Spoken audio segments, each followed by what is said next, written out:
Hello everyone, welcome to your own YouTube channel. I am Gaurav, your educator. If you guys have not subscribed this channel, please subscribe and hit the bell icon to get the instant notification. Today I will discuss 12th July current affair, so let's move on.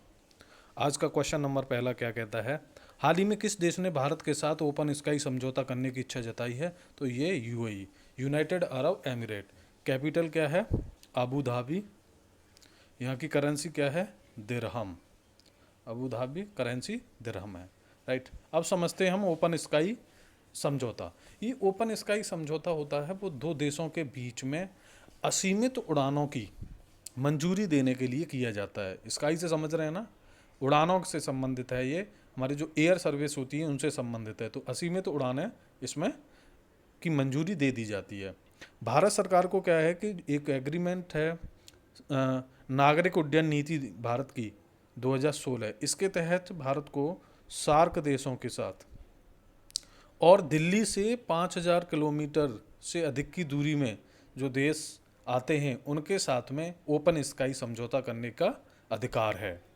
किसके तहत? नागरिक उड्डयन नीति 2016 के तहत। SAARC जो countries हैं, right, south Asian association for regional corporation, और दिल्ली से, नई दिल्ली से 5000 किलोमीटर की रेडियस के से अधिक की रेडियस के जो कंट्रीज हैं उनके साथ में ये ओपन स्काई पॉलिसी समझौता कर सकते हैं। राइट, ये ओपन स्काई जो समझौता है यूएई से पहले किस किस के साथ कर चुका है भारत? तो ये ग्रीस के साथ कर चुका है, ध्यान रखिए, जमैका के साथ, गुयाना के साथ, चेक रिपब्लिक के साथ में, फिनलैंड के साथ में कर चुका है, स्पेन के साथ और श्रीलंका के साथ में कर चुका है। एक समझौता यहाँ पर होता है एयर सर्विस एग्रीमेंट। इसमें क्या होता है, दो देशों के बीच में ये भी उड़ानों से संबंधित समझौता ही है, बट इसमें सीमित उड़ानों की क्या होती है, मंजूरी दी जाती है। राइट, अभी भारत का 109 देश, यूएई के साथ भी है हमारा ये एयर सर्विस एग्रीमेंट, यूएई के साथ भी है, ठीक है, जिसमें सीमित उड़ानों की मंजूरी है। 109 देशों के साथ में ये समझौता है। तो अब जैसे यूएई यदि ये समझौता हो जाएगा तो क्या होगा, इससे क्या उड़ानों की संख्या में वृद्धि हो जाएगी, कनेक्टिविटी, जिससे क्या है कि जो हवाई कार्गो माल भी जाएगा, कार्गो जो यात्रा होगी, और आपका जो आम लोगों की जो यात्राएं होंगी वो सारी, जिसमें वृद्धि होगी। इससे क्या है कि हवाई किराए में भी कमी आएगी। चलिए नेक्स्ट हम देखते हैं क्वेश्चन नंबर 2। हाल ही में शोले मूवी में काम करने वाले जगदीप का निधन हो गया है, वे कौन थे? राइट, तो ध्यान रखिए, कॉमेडियन थे ये। उसमें शोले में इन्होंने सूरमा भोपाली के नाम से भोपाली का किरदार निभाया था, तो ध्यान रखिएगा। नेक्स्ट है क्वेश्चन नंबर 3। भारत की माइल डिस्कवरी सॉल्यूशंस नामक कंपनी ने व्यापक टेस्टिंग के लिए कौन सा सिस्टम लॉन्च किया है? ठीक है, तो ये कॉम्पैक्ट एक्सेल। समझिए ये क्या है, ये माई लैब डिस्कवरी सॉल्यूशंस है। ये पुणे बेस्ड कंपनी है, पुणे में ये कंपनी है, पुणे की कंपनी है। इसने क्या है कि जो अभी कोरोना वायरस की वजह से आरटीपीसीआर जो टेस्ट होता है, reverse transcriptase polymerase chain reaction, ठीक है, आरटीपीसीआर जो टेस्ट होता है उसमें बहुत सारे जो परीक्षण होते हैं वो मैनुअली किए जाते हैं, हाथ के द्वारा करने पड़ते हैं। तो अभी इन्होंने क्या है कि ये कॉम्पैक्ट एक्सेल, ये मशीन तैयार, ये एक मशीन है, तो ये क्या करेगी, ये स्वचालित ऑटोमेटिक मशीन है, तो इससे बहुत सारे परीक्षणों को जल्दी किया जा सकेगा। राइट, चलिए नेक्स्ट है क्वेश्चन नंबर 4। हाल ही में किस राज्य में रायतू दिनोत्सव या किसान दिवस मनाया गया? तो आंध्र प्रदेश में कौन सा रायतू दिनोत्सव या किसान दिवस, ये किस कब मनाया जाता है? ध्यान रखें, डेट भी ध्यान रखें हमेशा।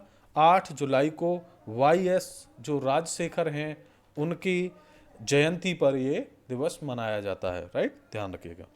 अच्छा, आंध्र प्रदेश की कैपिटल क्या है? अमरावती। अमरावती, राइट। और आंध्र प्रदेश की स्थापना कब हुई थी? 1 अक्टूबर 1953। भाषाई आधार पर पहला राज्य बना था ये। राइट, ध्यान है। यहाँ के जो सीएम कौन है? वाईएस जगनमोहन रेड्डी। गवर्नर कौन है? विश्वभूषण भूषण हरिचंदन। राइट, ध्यान रखिएगा। यहाँ की जो ऑफिशियल लैंग्वेज है वो इंग्लिश और तेलुगु है। राइट, चलें नेक्स्ट हम देख लेते हैं यहाँ पर इम्पोर्टेंट नेशनल पार्क वगैरह, जैसे कासू ब्रह्मानंद रेड्डी, कासू ब्रह्मानंद रेड्डी नेशनल पार्क है यहाँ पर, राइट। महावीर हरिण वनस्थली, महावीर हरिण वनस्थली नेशनल पार्क है, ठीक है। मुरुगवानी नेशनल पार्क है, पापीकोंडा नेशनल पार्क है, राजीव गांधी नेशनल पार्क है, right. Shri Venkateswara national park भी है यहाँ पर। तो इनको आप याद रखिएगा, इंपॉर्टेंट है, एग्जाम में कभी भी पूछा जा सकता है, किसी भी एग्जाम में, राइट। चलिए नेक्स्ट हम देखते हैं क्वेश्चन नंबर 5। झारखंड की किस बिल्डिंग का नाम श्यामा प्रसाद मुखर्जी के नाम पर रखा गया है? तो ये IRA के नए प्रशासनिक और शैक्षणिक भवन, ये क्या है? तो ये Indian agriculture research institute, IARI, Indian agriculture research institute, इसकी एक प्रशासनिक और शैक्षणिक भवन वहाँ पर बनाया गया है झारखंड में। तो उस बिल्डिंग का नाम श्यामा प्रसाद मुखर्जी के नाम पर रखा गया है, राइट, ध्यान रखिएगा।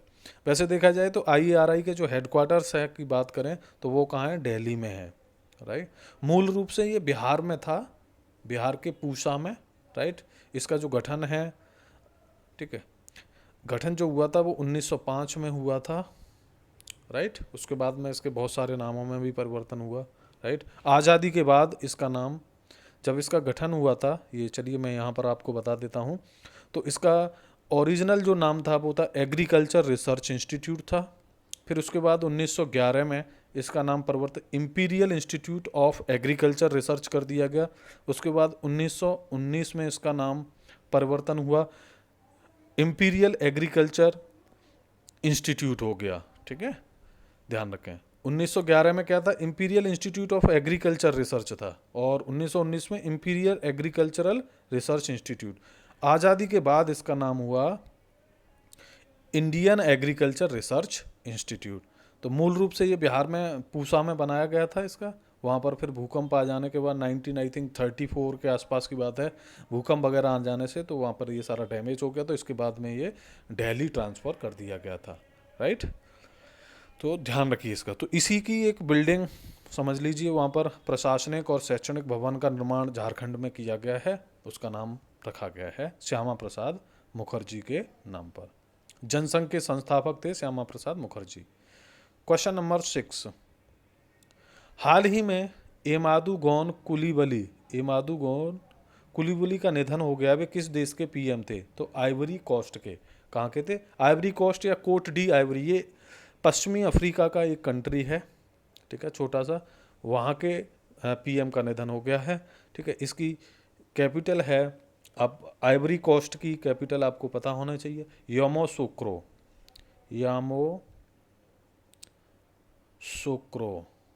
राइट, यामोसुक्रो। चलिए, यहाँ की क्या है? कैपिटल है।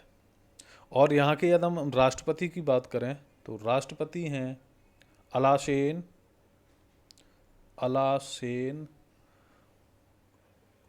ओटारे, ठीक है, अलासेन ओटारे, ध्यान रखिएगा। चलिए नेक्स्ट हम क्वेश्चन देख लेते हैं, क्वेश्चन नंबर 7। किस राज्य सरकार ने हाल ही में मृत्यु भोज पर रोक लगा दी है? तो ये मृत्यु भोज पर रोक लगाने वाला राज्य बना है राजस्थान। राजस्थान राज्य ने मृत्यु भोज पर रोक लगा दीजिए, राइट। राजस्थान में ध्यान रखिए 33 डिस्ट्रिक्ट्स हैं, राइट। राजस्थान की स्थापना 30 मई 1949 को हुई थी। यहाँ के जो CM हैं अभी वर्तमान में अशोक गहलोत हैं, गवर्नर कलराज मिश्र हैं, राइट। राजस्थान में विधानसभा की 200 सीटें हैं, लोकसभा की 25 सीटें हैं, राज्यसभा की 10 सीटें हैं, राइट। ऑफिशियल लैंग्वेज जो है यहाँ की वो हिंदी और इंग्लिश है, राइट। चलिए राजस्थान के हम कुछ देख लेते हैं इंपॉर्टेंट स्टेट एनिमल देख लीजिए राजस्थान का। तो कैमल और चिंकारा, ठीक है, कैमल और चिंकारा है। स्टेट बर्ड जो है वो क्या है? गोडावन है, इंपॉर्टेंट है, पूछा भी गया है, क्या है? गोडावन यहाँ का स्टेट, जिसको हम ग्रेट इंडियन बस्टर्ड भी कहते हैं। स्टेट फ्लावर यहाँ का रोहिड़ा है, और स्टेट ट्री यहाँ का खेजरी है, स्टेट डांस घूमर है, स्टेट गेम बास्केटबॉल है राजस्थान का, राइट। इस बातों को आप लोग ध्यान रखिएगा। चलिए नेक्स्ट हम देख लेते हैं अगला क्वेश्चन, क्वेश्चन नंबर है 8। क्वेश्चन नंबर 8 क्या कहता है? हाल ही में हिमाचल प्रदेश के किस पुलिस स्टेशन को देश के सर्वश्रेष्ठ पुलिस स्टेशन के रूप में चुना गया है? तो ये चुना गया है नादौन पुलिस स्टेशन को, राइट। किसको चुना गया है? Nadaun police station. कहाँ का है ये? हिमाचल प्रदेश का। हिमाचल प्रदेश के बारे में यहाँ पर जान ले, यानी पूरे देश का ये सर्वश्रेष्ठ पुलिस स्टेशन है, इसको बताएगा। शिमला कैपिटल है, कब की? समर की कैपिटल है। देहरादून, सॉरी धर्मशाला, देहरादून याद आ जाता है, धर्मशाला, ठीक है, विंटर की कैपिटल है। यहाँ के अभी जो सीएम हैं वो हैं जयराम ठाकुर, राइट। गवर्नर कौन है? बंडारू दत्तात्रेय, ध्यान रखिएगा।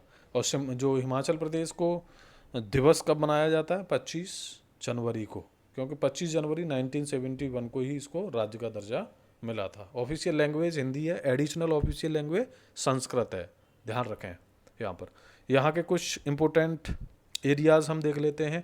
प्रोटेक्टेड एरियाज़ की बात कर लें। ग्रेट हिमालयन नेशनल पार्क है यहाँ पर, ग्रेट हिमालयन नेशनल पार्क है।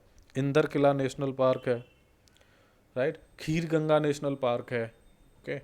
और पिन वैली नेशनल पार्क भी है यहाँ पर, राइट। और सिम्बालीला वाइल्ड लाइफ सेंचुरी है यहाँ पर। तो इन सबको आप ध्यान रखिएगा, राइट। तो चलिए अब आप आगे का हम क्वेश्चन देखते हैं। क्वेश्चन नंबर है 9। हाल ही में कर्नाटक में छिपकली की कौन सी प्रजाति को खोजा गया है, राइट। तो कर्नाटक में एक छिपकली की प्रजाति खोजी गई है जिसका नाम क्या है, ये आपको पता होना चाहिए। तो ये है सीताना धारबारेंसिस, धारबारेंसिस। ये छिपकली खोजी गई है नॉर्थ कर्नाटक में, उत्तरी कर्नाटक के बागलकोट डिस्ट्रिक्ट में। कहाँ पर? बागलकोट डिस्ट्रिक्ट में ये खोजी गई है, ठीक है। ये फैन थ्रोटेड लिजार्ड है, फैन थ्रोटेड, ठीक है। यहाँ गले में पंख सा निकला हुआ रहता है, तो फैन थ्रोटेड लिजार्ड है, ठीक है। तो कर्नाटक के बारे में थोड़ा सा जान लें।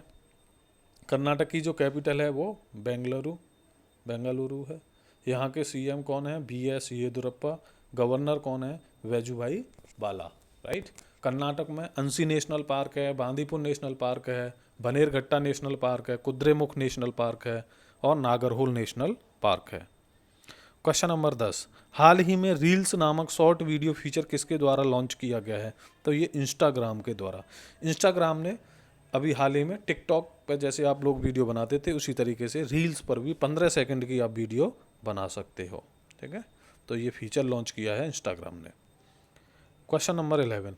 Going online as leaders goal परियोजना को जनजातीय मामलों के मंत्रालय ने किसके साथ साझेदारी में शुरू किया है?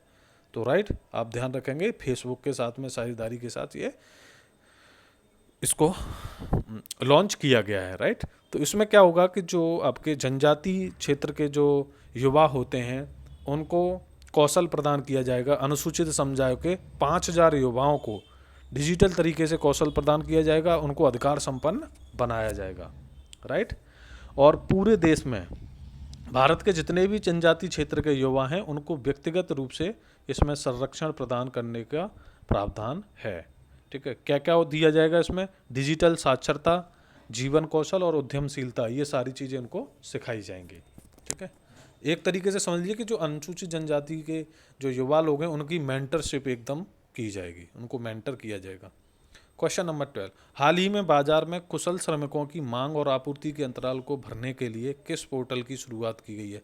तो ये असीम पोर्टल की शुरुआत की गई है। इसकी पहले तो आपको फुल फॉर्म होनी चाहिए, Aatmanirbhar skilled employ employer mapping, right.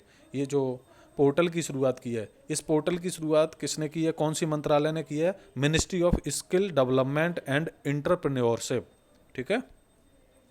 तो ministry of skill development and entrepreneurship ने मंत्रालय ने इसको क्या किया है? इसको लॉन्च किया है, ठीक है। अच्छा, इस जो पोर्टल है, इस पोर्टल में क्या होगा कि जितने भी स्किल्ड लेबर हैं उनको क्या किया जाएगा कि सस्टेनेबल लाइवलीहुड प्रदान की जाएगी, क्योंकि उनका डाटा इकट्ठा हो जाएगा। तो हमेशा उन पर जिसको ज़रूरत होगी, जिस एम्प्लॉयर को ज़रूरत होगी तो उसके पास उनको भेज दिया जाएगा, राइट।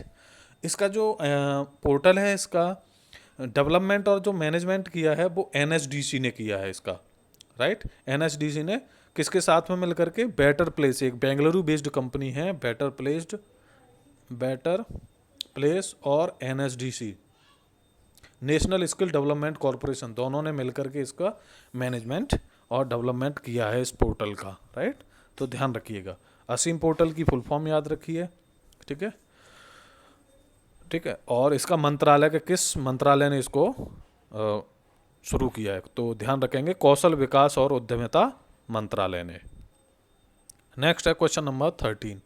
हाल ही में लेबनान में तैनात किस देश की नौसेना को पर्यावरण संरक्षण के लिए प्रथम पुरस्कार प्रदान किया गया है, तो ये भारतीय नौसेना को या लेबनान में, ठीक है, यूएन के शांति मिशन के तहत इसको तैनात किया गया था, तो इसमें पर्यावरण संरक्षण के लिए प्रथम पुरस्कार प्रदान किया गया भारतीय नौसेना को, याद रखें, राइट।